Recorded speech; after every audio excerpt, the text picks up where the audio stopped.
Hello guys, immortal is back के episode 77 के साथ हाजिर हैं। अगर आपको हमारी एक्सप्लेनेशन अच्छी लगे तो प्लीज़ चैनल को सब्सक्राइब कर दें, लाइक कर दें और बेल आइकॉन को ज़रूर प्रेस कर दें। एपिसोड के स्टार्ट में किंशु ओल्ड मैन से कहता है कि आप कैन योंगे के बारे में बात कर रहे हैं, आज से 25 साल पहले, जिसकी उम्र 19 साल थी और वह जिंगशैंग सिटी में रहता था। किंशु की यह बात सुनकर एल्डर बहुत परेशान हो जाता है। वो कहता है, हाँ बेटा, मैं उसी के बारे में बात कर रहा हूँ, जबकि वो 18 साल से कोमे में लेटा हुआ है। किंशु ओल्ड मैन की ये बातें सुनकर परेशान हो जाता है और कहता है कि तुम यहाँ से परे चले जाओ और अपने जिंगशैन सिटी में वापस चले जाओ, मुझे तुमसे कोई बात नहीं करनी। किंशु वहाँ गुस्से से जाने लगता है तो डॉक्टर ली पूछता है कि किंशु क्या हुआ है, तुम इतना गुस्सा क्यों कर रहे हो। साथ ही उनका ओल्ड मैन का बेटा पूछता है कि डैड, इसको क्या हो गया, ये यहाँ से क्यों जा रहा है। ओल्ड मैन डॉक्टर से पूछता है कि डॉक्टर ली, मुझे एक बात बताओ कि इस बच्चे की उम्र कितनी है।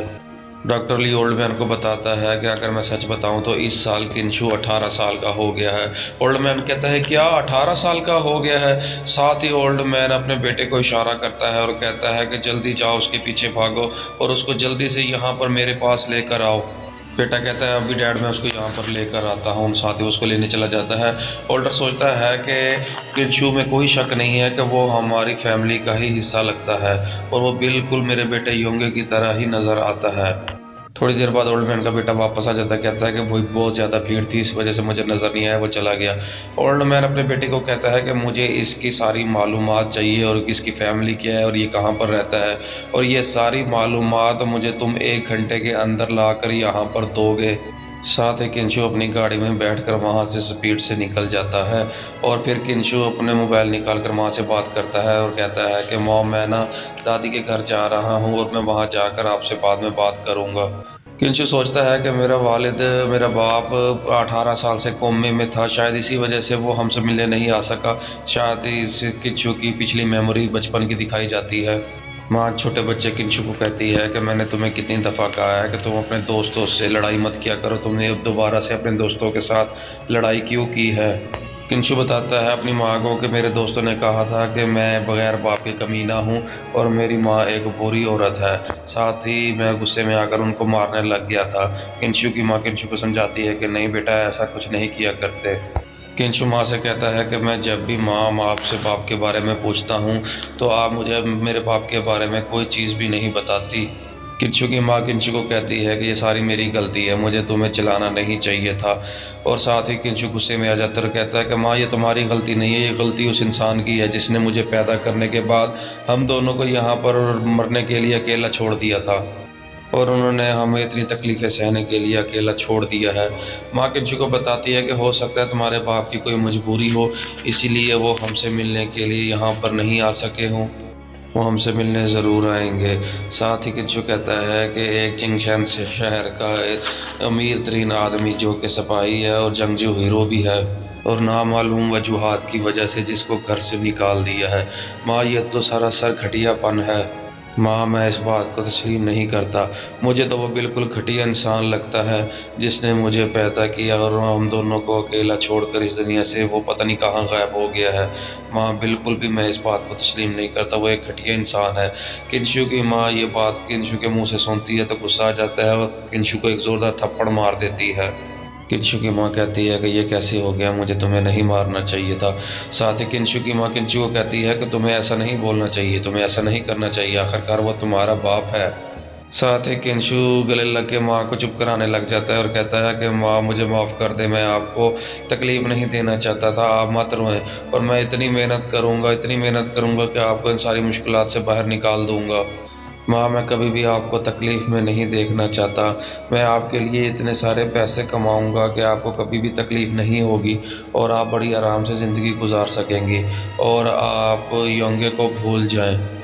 और माँ, आपको योंगो के लिए ऐसे रोने की कोई ज़रूरत ही नहीं है। साथ ही किंशु इतनी स्पीड में गाड़ी चला रहा होता है, सोचते सोचते अचानक ज़ोर से ब्रेक मार देता है। साथ ही दूसरे सीन में वो आके बताती है, क्या ओल्ड मैन कहता है कि किंशु योंगे का बेटा है और किंशु की माँ का नाम स्यू यूलिंग है और तुम्हारे भाई ने घर जाने के लिए 18 साल पहले मुझे फ़ोन किया था। और किंशु के वालिद ने मुझे बताया था कि वो कह रहा था कि आपका पोता होने वाला है डैड, और उसके बाद वो एक कार हादसे में ज़ख्मी हो गया और उसके बाद वो कोमा में चला गया। और फिर मैंने सू को ढूंढने के लिए बहुत से लोगों को भेजा और फिर भी लेकिन हमें नाकामी हासिल हुई, क्योंकि हमें उनके बारे में ज़्यादा मालूमात हासिल नहीं थी, इसलिए वो हम उनको ढूंढ ना सके और फिर हम नाकाम हो गए। और साथ ही ओल्ड मैन का बेटा कहता है कि जब मैंने किंशु को पहली दफ़ा देखा था वो मुझे योंगे की तरह लग रहा था और मुझे वो योंगे का बेटा ही लग रहा था और मैंने ये महसूस किया था। और फादर वो आपका पोता है और मेरा भतीजा है। साथ ही ओल्ड मैन कहता है कि मैं किंशु के दर्द को समझ सकता हूँ और उसके गुस्से को भी समझ सकता हूँ कि उसके वालिद मिलने के लिए केंगजेन सिटी में वापस नहीं आए। और किंशु ने और उसकी माँ ने बहुत गलत समझा और उन्होंने समझा है कि वो हमें अब छोड़कर चलेंगे और हमसे मिलने के लिए अब कभी भी वापस नहीं आएंगे। और ये बात सुन गोल्डमैन सोच रहा होता है और साथ ही उसका बेटा कहता है कि बाबा हमें इनको समझाना होगा और इनकी फैमिली को वापस हमारे ख़ानदान में वापस लेकर आना होगा। ओल्डमैन कहता है कि यकीनन इनके ऊपर एक बहुत मुश्किल वक्त गुजरा होगा और इन्होंने बहुत ज़्यादा तकलीफ़ें भी सही होंगी। और किंशु ने अपनी ज़िंदगी में बहुत सी मुश्किलात का सामना करके यहाँ तक पहुँचा है और उसने मुझे उम्मीद है कि बहुत ज़्यादा तकलीफ़ें भी सही होंगी और किंशु ही अपने वालिद को यानी बाप को ठीक कर सकता है। ओल्ड मैन के मोबाइल पर किसी का फ़ोन आता है और वो कहता है कि बताओ ऑफिसर क्या बात है। वो ऑफिसर ओल्ड मैन को बताता है कि किंशु अपनी गाड़ी में है और वो इस शहर से बाहर निकल गया है और वो एक चुंगी की तरफ गाड़ी चला रहा है। ओल्ड मैन बात सुनकर कहता है कि ठीक है मैं समझ गया ऑफिसर। साथ ही वो फिर ओल्ड मैन कहता है कि मुझे लगता है कि वो सू गांव की तरफ जा रहा है अपनी दादी से मिलने के लिए और वो अपने बेटे को कहता है कि जल्दी से जाओ और एक कार को तैयार करो, हम अभी किंशु से मिलने के लिए उसके वो गांव में जाएंगे। और मुझे उम्मीद है कि वो भी गांव में ही गया है अपनी दादी से मिलने के लिए। और फिर वो ओल्ड मैन अपनी बेटी को कहता है कि चलो जल्दी से चलो गाड़ी में बैठो और हम किंशु को उसी के गांव में सू गांव में जाकर चुंगी पे मिलते हैं, चलो चलो जल्दी करो जल्दी चलो। और साथ ही ओल्ड मैन अपने जाते हुए बेटे को कहता है कि तुम इस तरह करो अपने जेनशैंग सिटी में वापस जाओ और जाकर ख़ानदान को संभालो। और मुझे उम्मीद है कि उनको एक अक्लमंद इंसान की ज़रूरत है ये फ़ैसला करने के लिए। बेटा कहता है ठीक है फादर मैं अभी जाता हूँ। साथ ही ओल्ड मैन अपनी बेटी को कहता है चलो भी जल्दी करो हम चलते हैं। उसके बाद किंशु अपने दादी के घर पहुंच जाता है और गाड़ी से उतर रहा होता है तो सामने किंशु की माँ आ जाती है। वो कहती है किंशु बेटा क्या हुआ है, मैं तो तुम्हारी बात सुनकर बहुत ही ज़्यादा परेशान हो गई थी। और किंशु की माँ कहती है कि जैसे ही तुम यहाँ पर पहुँचे हो तो तुम्हारी दादी सो गई हैं और उनकी अचानक से अभी आँख लग गई है। किंशु कहता है कि आप दादी को आराम करने दो, मुझे आपको बताने के लिए मेरे पास कुछ है। किंशु की माँ किंशु से पूछती है कि खैरियत तो है बेटा, तुम आखिर क्या कौन सी ख़ास बात है जो तुम मुझे बताने के लिए यहाँ आए हो। किंशु कहता है कि मैं टैंग योडे के ख़ानदान से मिला हूँ। किंशु की माँ ये बात सुनती है तो फ़ौरन ही चौंक जाती है और हैरान हो जाती है। तो वो किंशु से कहती है कि क्या तुम क्या कह रहे हो, जल्दी से मुझे बताओ कि वो कहाँ है और आखिर बताओ जल्दी से तुम्हारे वालिद किधर हैं, कहाँ हैं, क्या तुम उसको अपने साथ लेकर आए। किंशु कहते हैं माम आप ज़रा पुरसकून हो जाएं, ज़रा बात मेरी बात तो सुन लें। साथ ही वो किंशु बताता है कि माम आपको मेरी बात पुरसकून से सुननी होगी और तसल्ली से मैं आपको सारी बात को बताता हूँ। किंशु कहता है कि टैंग योंगे 18 साल से कोमा में पड़ा हुआ है। और किंशु की माँ ये बात सुनते ही बहुत ज़्यादा हैरान और परेशान हो जाती है। किंशु की माँ कहती है क्या 18 साल से वो कोमा में है, उनका तो एक कार एक्सीडेंट हो गया था, शायद इसी वजह से वो हमें यहाँ पर देखने और मिलने के लिए भी नहीं आए। किंशु कहता है कि हाँ माम ये बात सच है और यही बात है कि उनका एक्सीडेंट हो गया था और वो कोमा में चले गए थे और 18 साल से वो कोमा में है और इसी वजह से वो हमें देखने के लिए और हमें मिलने के लिए यहाँ पर हमारे पास नहीं आए। किंशु माँ को बताता है कि मैं टैंग शुजीन का इलाज कर रहा था और उन्होंने ही मुझे बताया कि वो 18 साल से कोमा में हैं, इसीलिए वो नहीं आए। किंशु की माँ कहती है कि मुझे योंडे ने बताया था कि उनकी फैमिली का कोई मसला चल रहा है और उनके ख़ानदान में बहुत ज़्यादा मसला चल रहा था और उसके वालिद इसमें उसको नहीं शामिल करना चाहते थे और ना ही वो अपने फैमिली के हालात योंडे को बताना चाहते थे, इसीलिए उन्होंने अपने ख़ानदान से योंडे को बाहर निकालने का फ़ैसला किया था। और उन्होंने मुझे इसके बारे में कुछ भी सच नहीं बताया था और वो इसीलिए मुझे यहाँ पर बचाने की कोशिश कर रहा था। और जब उस पर हमला हुआ तो उसने वापस घर जाने का फ़ैसला कर लिया था और उन्होंने मुझसे वादा किया था कि जब वो वापस आएंगे तो मुझे आकर सारा कुछ सच सच बता देंगे। लेकिन वो नहीं आए और मैं इंतज़ार करती रह गई। हाँ, अलबत्ता उनके गायब होने के बाद मैं कई दफ़ा जिंगयान सिटी में उनको देखने के लिए गई थी। क्योंकि शहर बहुत बड़ा था इसलिए मैं सिर्फ उनका नाम ही जानती थी और उनके ख़ानदान के बारे में कुछ नहीं जानती थी, इसलिए मैं उनको वहाँ पर ढूंढ नहीं पाई। और साथ ही किंशु की माँ किंशु को कहती है कि क्या तुम मुझे अपने वालिद के साथ मिलाने के लिए क्या तुम मुझे अपने साथ लेकर जाओगे। किंशु की माँ ये सुनकर रोने लग जाती है और कहती है कि मुझे परवाह नहीं है कि उनका ख़ानदान कौन सा है और कैसा है, मुझे सिर्फ उसी से प्यार है और मैं सिर्फ उसी से ही प्यार करती रहूँगी। किंशु अपनी माँ को देख रहा होता है और उनकी बात सुनकर बहुत ज़्यादा हैरान हो जाता है।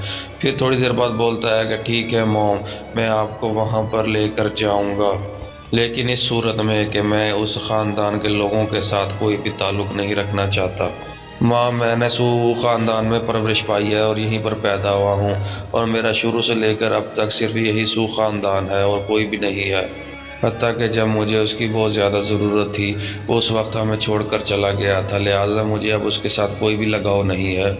सबसे बड़ी बात यह है कि उसका इन दौरान कार एक्सीडेंट हो गया था, लेकिन इसके बावजूद मेरा और उसका एक खून का रिश्ता है, लेकिन उसके और मेरे दरमियान कोई मोहब्बत नहीं है और ना ही मैं अपने दिल में कोई उसके लिए जगह बनाना चाहता हूँ। साथ ही पीछे से ओल्ड मैन की आवाज़ आती है और कहती है कि हम समझ रहे हैं कि आप ऐसा क्यों कह रहे हैं। ओल्ड मैन कहता है कि हम वाकई समझ सकते हैं कि हम आपके बहुत ज़्यादा मकरूज़ हैं, हत्ता कि हम अपनी सारी ज़िंदगी आप लोगों की ज़िंदगी बनाने में सर्फ कर देंगे। साथ ही ओल्ड मैन किंशु उसकी माँ को बताता है कि मुझे योंडे ने फ़ोन कर बताया था कि उसकी एक बीवी है और उसका एक बच्चा भी पैदा होने वाला है, और मैंने आपको पिछले 5 सालों में हर गली, हर कोने, हर चौराहे पर ढूंढा, लेकिन आप नहीं मिले। मुझे नहीं मालूम था कि योंडे का एक्सीडेंट होना आपको वापस सू गाँव में जाने पर मजबूर कर देगा। इसके बावजूद मैंने बहुत से लोगों को आपके ढूंढने के लिए लगाया, लेकिन मुझे फिर भी वहां पर आपकी कोई भी खबर नहीं मिली। साथ ही किंशु की माँ देखकर कहती है कि आप तो मिस्टर टैंग हैं। ओल्ड मैन की बेटी किंशु की माँ के पास आती है और कहती है कि आप कैसी हैं, और किंशु को कहती है कि तुम्हें ऐसा नहीं कहना चाहिए, वो आखिरकार वो तुम्हारा बाप है और मुझे आपके साथ मिलकर बहुत ज़्यादा खुशी हुई है। मैं योंडे की बहन हूँ और इसलिए मैं किंशु की खाला लगती हूँ। किंशु की माँ कहती है कि मुझे आपसे मिलकर बहुत अच्छा लगा, और साथ ही वो कहती है कि आप इसी तरह खुश रहा करें क्योंकि हम एक फैमिली ख़ानदान हैं।